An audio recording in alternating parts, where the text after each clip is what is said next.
Friends, வணக்கம். Welcome to Lakshmi ருச்சி நலபாகம். எல்லோரும் எப்படி இருக்கீர்கள்? இன்றைக்கி இந்த வீடியோவில் நம்ம பார்க்க போகிறது காரடையான் நோன்பு வெள்ளடை உப்படை ரெசிபி. உப்படைக்கு சைட் டிஷ்ஷாக சட்னி ரெசிபி இதெல்லாம் தான் பார்க்க போகிறோம். இப்போ தான் நம்ம சேனலில் புதுசாக பார்க்குறவாளா இருந்தால் லக்ஷ்மி ருச்சி நலபாகம் சேனலுக்கு மறக்காமல் சப்ஸ்கிரைப் பண்ணிக்கோங்க. பக்கத்தில் இருக்கிற ஆல் பெல் சிம்பல் கிளிக் பண்ணிக்கோங்க. அப்போ தான் நான் போடுற வீடியோஸ் எல்லாம் நோட்டிஃபிகேஷனில் வரும். வாங்க வீடியோக்குள்ளே போகலாம்.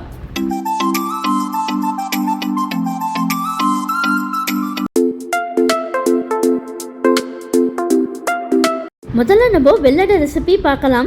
காரடையான் நோன்பு வெள்ளடை ஒப்படை பண்ணுறதுக்கு முதல்ல காராமணி ஒரு 100 கிராம் 1 ஹவர் வெந்நீரில் ஊற வச்சு எடுத்துக்கலாம். இப்போ ஊற வச்ச காராமணியை குக்கரில் 3லேருந்து 4 சவுண்டு விட்டு வேக வச்சு எடுத்துக்கலாம். இப்போ காராமணி நமக்கு ரெடி ஆகிடுது.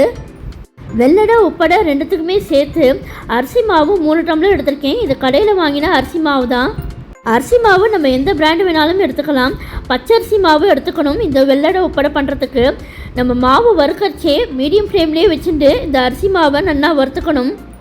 அரிசி மாவை நம்ம எதுக்காக வறுத்துட்டு ஆட் பண்ணுறோம்னாக்க நமக்கு பச்சை வாசனை வராமல் இருக்கும். வெள்ளடை உப்படை சாப்பிட்றச்சே நம்ம கடாயில் போடும்போது நல்லா ஒயிட் கலரில் போட்டோம். இப்போ நமக்கு நல்லா கலர் சேஞ்ச் ஆகிடுது. வறுத்த மாவுலேருந்து இந்த மாதிரி லைன் போட்டாக்க நமக்கு நிற்கணும். அந்த கன்சிஸ்டன்சி வர வரலையும் இந்த அரிசி மாவை வறுக்கணும். இப்போ அரிசி மாவை நல்லா வறுத்தாச்சு. வெள்ளடைக்கு 3 டம்ளர் தண்ணி ஆட் பண்ணிக்கிறேன் கடாயில். இந்த தண்ணி நல்லா கொதிச்சதுக்கப்புறம் தான் நம்ம வெள்ளத்தை ஆட் பண்ணணும்.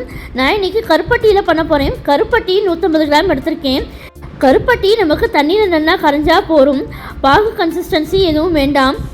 கருப்பட்டி நல்லா தண்ணியில் கரைஞ்சதுக்கப்புறமா நம்ம இதை வடிகட்டிக்கலாம். இப்போ வடிகட்டினதை நான் மறுபடியும் கடாயில் ஆட் பண்ணிக்கிறேன். நெய் 3 டீஸ்பூன், ஏலக்காய் பொடி 1 டீஸ்பூன், வேக வச்ச காராமணி 1 கப்பு, இது எல்லாத்தையும் நல்லா ஒன்றா மிக்ஸ் பண்ணிக்கலாம். இப்போ வறுத்து வச்ச அரிசி மாவுலேருந்து ஒரு 1.5 கப்பு ஆட் பண்ணியிருக்கேன் வெள்ளடைக்கு. இப்போ இதை நல்லா மிக்ஸ் பண்ணி விட்டுக்கலாம் நம்ம மீடியம் ஃப்ளேம்லேயே வச்சுட்டு. கருப்பட்டி வறுத்து வச்ச அரிசி மாவு எல்லாம் ஒத்தாப்பில் நல்லா கிண்டி கொடுக்கணும். மாவு கிண்டுறச்சே தண்ணி கொஞ்சம் கூட தேவைப்பட்டாக்க நம்ம ஊற்றிக்கலாம். 1.5 கப்பு வறுத்த அரிசி மாவுக்கு 3 டம்ளர் தண்ணி கரெக்டாக இருக்கும். இப்போ நம்ம இட்லி தட்டில் நெய் தடவிக்கலாம்.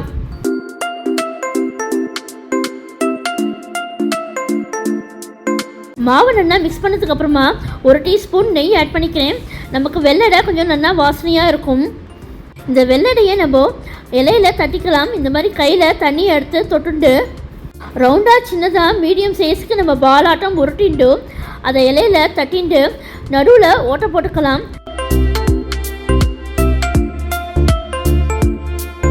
இப்போ அடுத்ததாக நம்ம இட்லி தட்டிலேயே டைரெக்டாக நம்ம தட்டிக்கலாம். நமக்கு ரவுண்டாக அந்த ஷேப்பும் கிடைக்கும். நம்ம இட்லி தட்டில் ஏற்கனவே நெய் தடவிருக்கிறதுனால நமக்கு ஒட்டாமையும் வரும். வெள்ளடை எல்லாமே தட்டி சூப்பராக ரெடியாக இருக்குது. இதை இப்போ நம்ம இட்லி பானையில் வேக வச்சு எடுத்துக்கலாம். 10லேருந்து 15 நிமிஷத்துக்கு. இதை வேக வைக்கிற பதம் பார்த்தீங்கன்னாக்க நமக்கு கையில் ஒட்டாமல் வரும். வெள்ளடை ரெடி ஆனதுக்கப்புறமா இப்போ தண்ணி நல்லா கொதிச்சாச்சு. இதை நம்ம இப்போது ஆவியில் வேக வச்சு எடுத்துக்கலாம். தண்ணி நல்லா கொதிச்சதுக்கப்புறம் தான் நம்ம வெள்ளடை தட்டை வைக்கணும் இட்லி பானையில். கருப்பட்டியில் செஞ்ச வெள்ளடை சூப்பராக ஜோராக ரெடி ஆகிடுது. இதை நம்ம வெண்ணெயோடு சர்வ் பண்ணலாம்.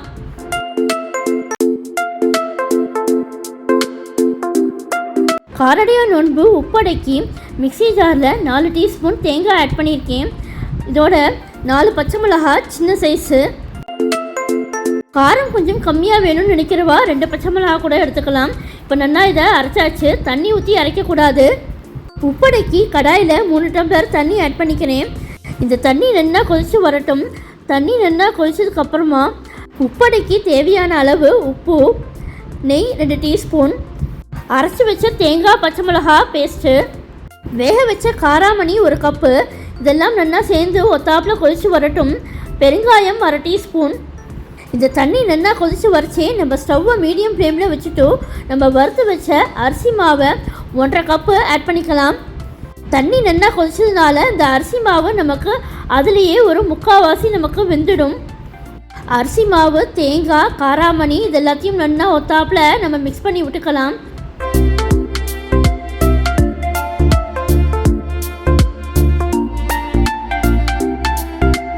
இந்த மாவை நம்ம நல்லா சூட்டோடையே நல்லா மிக்ஸ் பண்ணி எடுத்துக்கலாம்.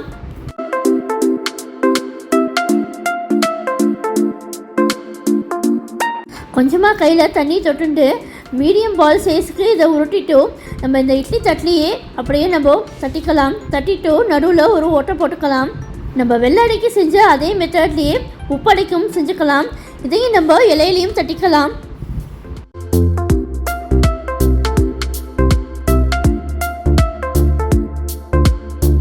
உப்படை எல்லாமே தட்டி ரெடியாக இருக்குது.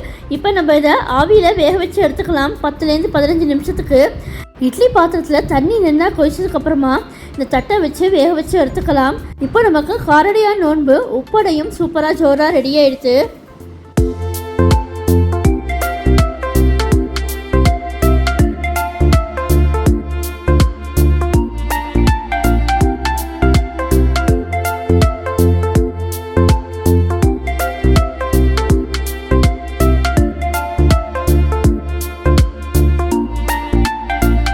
உப்படைக்கு தொட்டுக்கிறதுக்கு ஒரு சட்னி ஒன்று ரெடி பண்ணிக்கலாம். 2 பச்சை மிளகாய், ஒரு கைப்பிடி அளவு ஃப்ரெஷ்ஷான கொத்தமல்லி, சின்ன துண்டு புளி, ஒரு கப்பு தேங்காய், தேவையான அளவு உப்பு, தேவையான அளவு தண்ணி.